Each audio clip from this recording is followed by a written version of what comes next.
pesisir lebih terangkat. Dan tentunya kedepannya kita akan berusaha bahwa Manggarai Barat ini bisa mengekspor sendiri hasil lautnya ke luar negeri. Mungkin itu saja dari kami. Terima kasih. Terima kasih kepada calon wakil bupati paslon nomor urut 1. Pertanyaan ketiga untuk calon wakil bupati paslon nomor urut 2. Pertanyaan, apa langkah-langkah konkret Bapak calon wakil bupati untuk memperkuat peran koordinasi dan pengawasan kelembagaan pemerintahan dalam rangka mencapai tujuan visi dan misi masyarakat, visi dan misi Manggarai Barat yang aman, mandiri, dan sejahtera dengan membangun desa dan menata kota? Waktu 2 menit dari sekarang. Yang akan saya lakukan adalah melakukan kerjasama antara lintas sektor ataupun instansi terkait sehingga terciptanya instansi terkait sehingga terciptanya sinergis dan keterpaduan dalam pelayanan, agar cita-cita atau agar visi misi dari paket misi yang kami sudah dapat diimplementasikan dengan baik, lalu kemudian berjalan sesuai dengan rencana.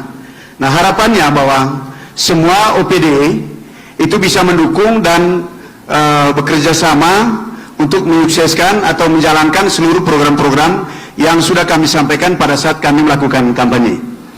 Kemudian yang kedua, kemudian kami melakukan pengawasan melalui koordinasi kegiatan yang dilakukan oleh perangkat daerah. Melakukan koordinasi yang dilakukan oleh perangkat daerah. Kemudian penyelenggaraan pemerintahan,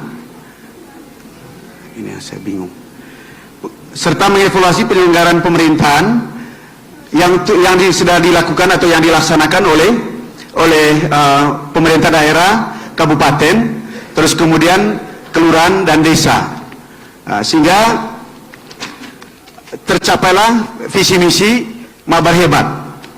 Kemudian yang berikut adalah kami melakukan koordinasi terkait pihak-pihak seperti DPR, kemudian BPK, kemudian kepolisian dengan KPK. Waktu habis. Terima kasih kepada calon wakil bupati paslon nomor urut 2. Pertanyaan keempat untuk calon wakil bupati paslon nomor urut 3.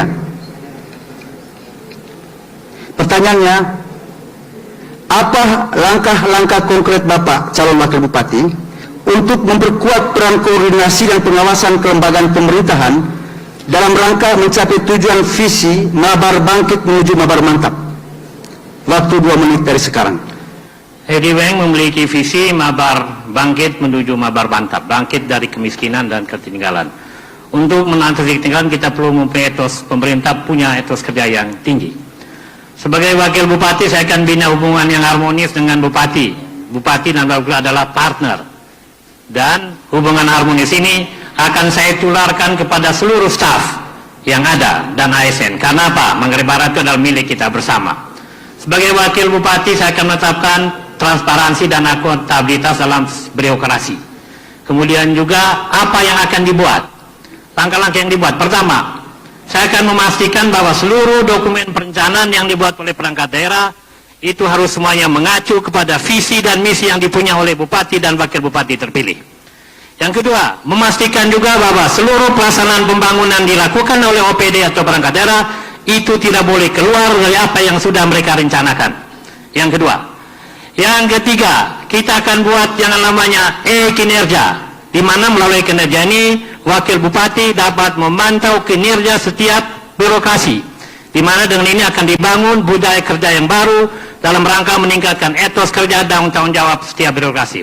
Yang keempat, sebagai wakil bupati saya akan melakukan rapat koordinasi secara berkala. Yang pertama, tujuan untuk memantau pelaksanaan pembangunan yang dilaksanakan oleh setiap perangkat daerah. Yang kedua juga untuk memantau apakah yang telah direncanakan itu telah dilaksanakan dengan baik dan sesuai. Yang ketiga, kalau perlu kita akan menandatangani yang namanya fakta integritas, dan ini tidak hanya oleh birokrasi tetapi juga ditantang oleh bupati dan wakil bupati. Yang terakhir, kita akan memberikan yang namanya punishment kepada birokrasi yang punya kinerja baik, dan juga reward, kita akan memberikan reward kepada yang baik dan punish pada yang kerjanya tidak baik. Sekian dan terima kasih. Terima kasih kepada calon wakil bupati paslon nomor urut 3. Bapak Ibu sekalian, dengan demikian keseluruhan segmen kedua telah berakhir. Mari kita beri tepuk tangan yang meriah kepada keempat paslon kita. Bapak Ibu sekalian, kita memasuki segmen 3, yaitu debat antara paslon. Dalam segmen ini, keempat paslon mendapatkan kesempatan yang sama untuk bertanya. Adapun alur perdebatan adalah paslon yang mendapatkan kesempatan bertanya kepada paslon lain yang ditentukan berdasarkan hasil undian yang terdapat dalam gulungan yang sudah disiapkan. Dalam kesempatan pertama, saya akan meminta kepada paslon nomor urut 4 untuk mengambil salah satu gulungan undian. Gulungan undian tersebut berisi salah satu pasangan calon, dan pasangan calon yang dipilih mendapatkan kesempatan pertama untuk mengajukan pertanyaan. Pertanyaan diajukan ke semua pasangan calon secara berurutan. Demikian selanjutnya akan diikuti oleh pasangan calon nomor urut 3, nomor urut 2, dan nomor urut 1. Masing-masing paslon diberikan kesempatan bertanya untuk bertanya dalam waktu 1 menit. Jadi pertanyaannya 1 menit. Selanjutnya paslon yang dituju akan menjawab dalam waktu 2 menit. Kemudian ditanggapi lagi dalam waktu 1 menit. Dan ditanggapi lagi dalam waktu 1 menit. Bapak dan Ibu paslon, kami tim panelis dan tentu saja masyarakat Manggarai Barat berharap isu-isu aktual pembangunan di Manggarai Barat bisa diangkat dalam perdebatan ini. Antara lain, tercatat dari masukan publik persoalan insentif guru honorer, ruang hidup warga yang terdampak proyek wisata premium, persoalan ketimpangan kepemilikan tanah dan masalah agraria pada umumnya di Labuan Bajo dan sekitarnya, krisis air minum, krisis air bersih, masalah sampah, dan banyak lainnya. Diharapkan isu-isu aktual yang didebatkan selalu dihubungkan dengan visi misi dan program-program strategis masing-masing paslon, agar debat tentang isu-isu aktual di Manggarai Barat tidak terpisah dari kerangka besar kebijakan dan program-program strategis yang diusung Bapak dan Ibu. Sekali lagi, waktu tanya maksimal 1 menit. Waktu jawab 2 menit. Selanjutnya ditanggapi dalam 1 menit dan kembali menanggapi 1 menit. Siap Bapak Ibu? Siap. Saya persilakan paslon nomor urut 4 untuk mengambil gulungan undian di hadapan saya. Silakan ke moderator, Bapak. Atau dibuka dulu, mohon. Ditunjukkan ke publik. Paslon nomor urut 1. Ya, silakan ke moderator. Ya. Terima kasih. Kembali, silakan. Mari kita beri tangan untuk paslon nomor urut 1.